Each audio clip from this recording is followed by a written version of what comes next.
খায় আর দিল্লিতে খায় আর সিউড়িতে খায়, খাবার কিন্তু এক প্যাট একবারে দিল্লি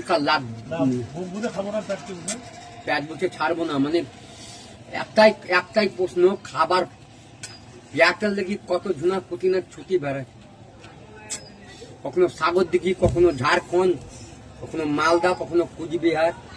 খালি প্যাট সুখী তো দুনিয়া সুখী। অ্যাবজেক্টলি মাই সাইন, প্যাট হলো মহাভান্ডার।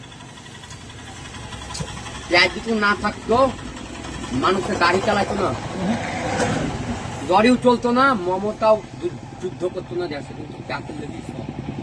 তাই আপনাদেরকে দেখা হয়েছে লিস্ট 5 গ্রামে। তাই সুস্থ থাকবেন, ভালো থাকবেন, ধন্যবাদ। এবার মামুটা আমরা যেটা কালেকশন করে চলে আসছি, আবার গান বাজানো হবে। ততক্ষণ জন্য টাটা বাই বাই, সাথে থাকার জন্য আরো ধন্যবাদ। কিন্তু প্যাটটাই মহাভান্ডার, বুঝতে পারছি বাংলা কথা। মাইক্রো প্যাটের জন্য সব ছাপা মুনা করলে খেতে উঠবে না, কিন্তু স্বাদের ছাপা মানে বাবা মনে খেতে দেয়।